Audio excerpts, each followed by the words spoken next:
Okay, boys, here's another geometric circle property that I need to prove to you.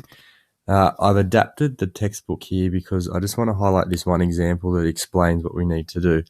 Now, the blue box can be found on the previous page, but basically all it's saying is that the angle AOC, so that's the angle at the center of a circle here, and the angle at the circumference of a circle, ABC, we need to prove that the angle at the center is twice as big as the angle at the circumference when they're measured from the same chord or arc. So that's very important, chord or arc. So AC is our arc, and if we were to draw a line between AC, a straight line, that would be our chord.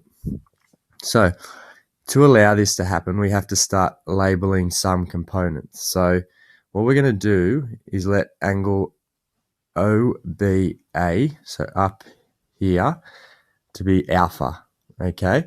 And then similarly, you're going to let the other angle OBC be equal to beta. So that's just a way of proving we need to establish some common ground to start our proof from. So that's what we've done there. The next thing you need to realize is that obviously because AOB is made up of two radii of the same circle, being AO and OB, that this triangle AOB, if we just look at that one there, it's going to be isosceles. So if we've labeled angle OBA as alpha, because it's a base angle of an isosceles triangle, that means angle OAB is also alpha.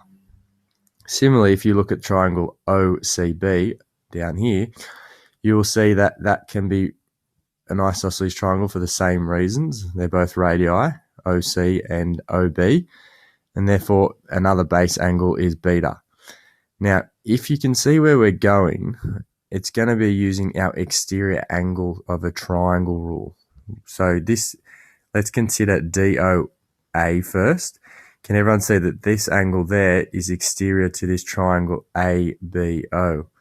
And the rule that we learnt from year 9 would have told us that this angle here is equal to the sum of the exterior angles, meaning the other two that aren't supplementary to the angle in question. So because we've got an alpha here and another alpha there, you'll be able to see that that angle is equal to 2 alpha. Similarly, if you look at the other triangle, OCB, you'll see that this also 2 beta is made up from the same way it's an exterior angle to these two angles of beta. From there, a bit of rearranging down here, you'll see that the whole angle there, which is AOC, is equal to 2 alpha plus 2 beta. And then this angle at the circumference is alpha plus beta, which is what we started with.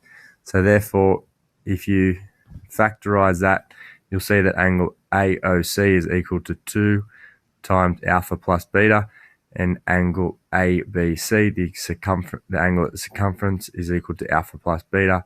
Therefore, the angle at the center is twice as big as the angle at the circumference, but most importantly, when they're on the same chord or the same arc. Okay.